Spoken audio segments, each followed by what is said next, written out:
Hello humans, Master Dinnerflex here, bringing you the low quality content you deserve, and today we are going to be going over the new Daibellstarr Monster Engine, not really deck. First off, my mic broke, so I'm down to a headset mic, which, low quality content, yeah, you know what you're getting into. But second, I can't call this a deck yet. And there's no way you can really call this a deck, because it isn't. This engine is interesting now, because let's go ahead and dissect all the cards in it so I can explain how this is kind of fucking ridiculous. So, Daibellstarr, you can special summon it from your hand by sending a card from your hand or field to the graveyard to special summon it from your hand.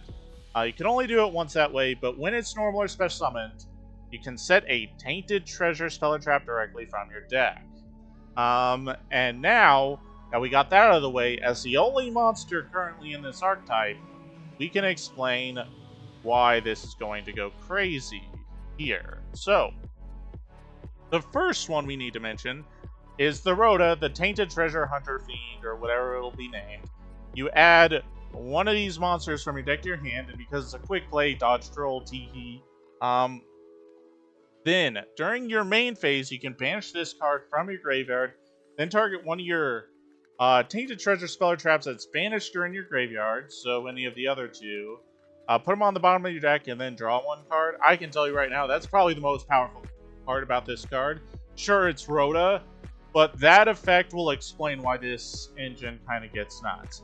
Because of the final card right here. Send one Daibellstarr monster from hand or face-up field to the graveyard. Target one face-up card on the field and negate its effects. A targeting Omni-Negate, which can negate Dark Ruler, evenly matched, or any monster or anything like that. It's a targeting Omni-Negate, which is, those are kind of wild.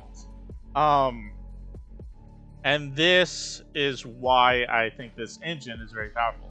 The last one, besides the Snake archetype, which I'll go over another time, I just don't think they have what they need right now. This one, you target a level 7 or higher spellcaster monster you control. Apply these effects in sequence. The monster becomes unaffected by monster effects, but is sent to the graveyard during the next turn. And then all face-up monsters your opponent currently controls lose attack equal to that target's attack. And if any of them become 0 by that effect, destroy them. So it can be a massive Regeki, or a quick play Regeki against all the weenie monsters they usually use to set up their board. Which is actually kind of nice. But, these three, I think, is where it's at. You can also play this one, to be fair. And this is why I say this. So, let's say you have 3 of this, and 1 of each of these. Let's start off by showing this engine as is. Let's say we go ahead and special summon it by discarding a card. We'll be -1, but we're going to set the trap, which puts us at 0. Now we have 3 more cards in hand to play the rest of the game with. And we can go ahead combo, let's say, board and hand, cool stuff. When we send this away for this trap, it revives itself back by discarding or sending a card from hand or field. And when we do that, we go ahead and set another one from our deck. So on our opponent's turn, we did the Omni-Negate, we got this monster back, and we set a Rhoda. And then going back into our turn, we activate the Rhoda to get another copy. And then when we do that, we can go ahead, banish this, put this back at the bottom of their deck, get a free draw, summon this back, and get the trap.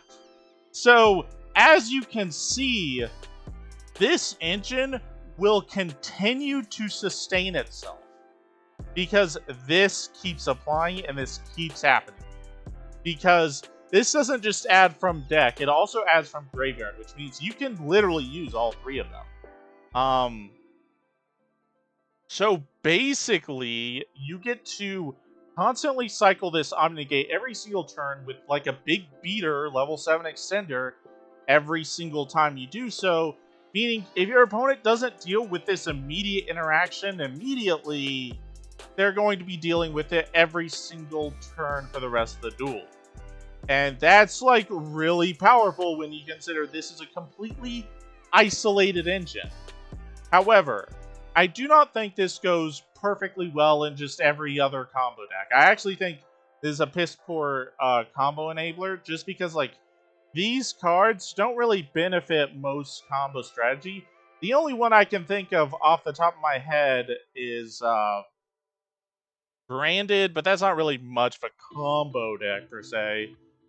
It's more of like made for the mid-range decks, or more importantly, the like isolated one-card combo decks, which I'll show you in a moment.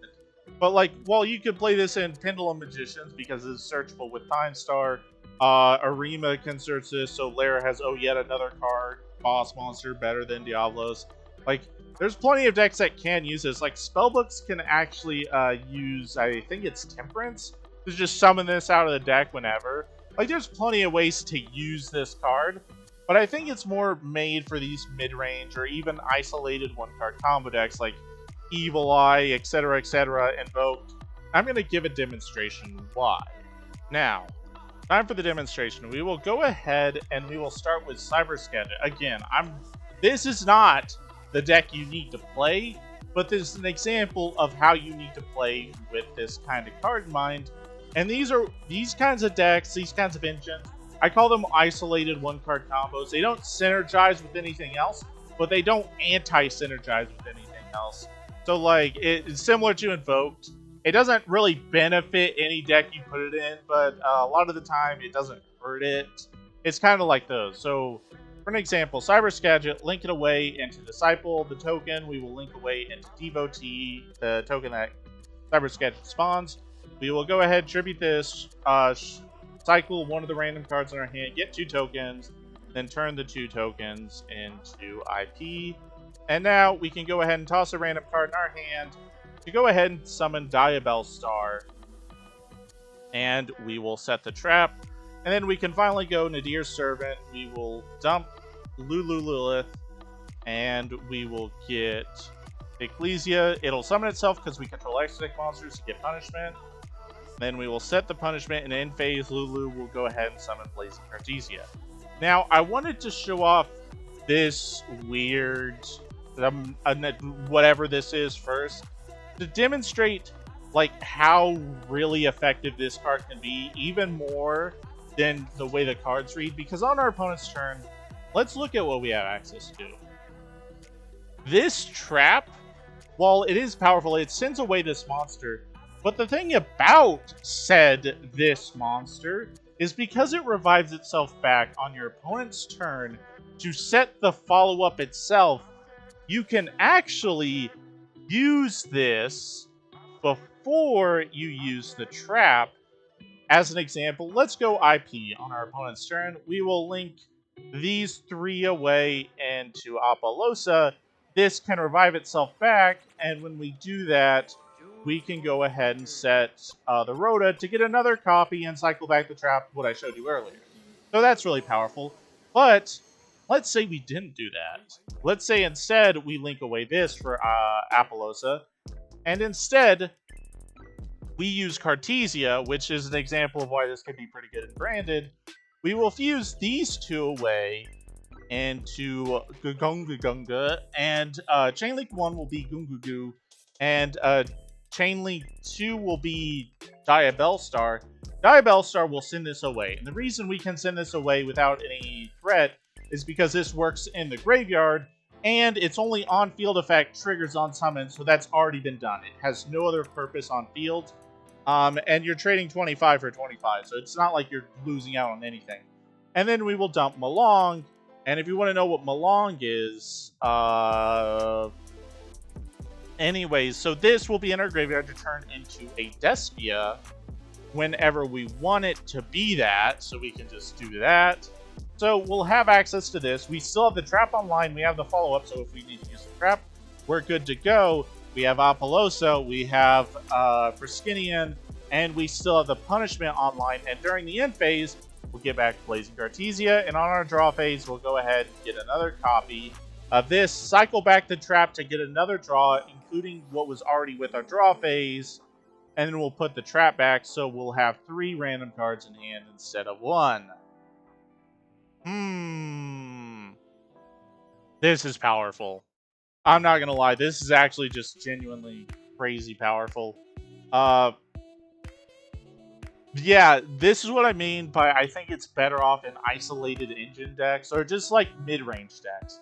Because if you think about it, trying to put it in a combo deck or a wombo combo deck, it doesn't really serve a function that your deck couldn't already do. But these more mid-range decks, like branded, like isolated one-card combo decks, like your control decks, like maybe Sky Striker, maybe like Labyrinth and whatnot. Like the reason it's much better in there is because this kind of gameplay that this card is offering is very control based, because it's a resource that's constantly coming back while also actively threatening with an Omni Negate every single time. So you quite literally just have a lot of resources you can just throw at your opponent for what is just a monster that summons itself. And that's what makes this card like crazy powerful. But yep, that's about it. Thank you all for watching. Hopefully you enjoyed this video, and hopefully I gave a good demonstration on why this card is absolutely fucking insane. This will be pretty good. And the fact is, from what I can tell, this is just a lore monster. This is not like an isolated one-time thing. We're probably going to get more support as sets go on, which is wild. But yep, that's about it. Thank you all for watching, and remember, Masters Interflex will take your soul.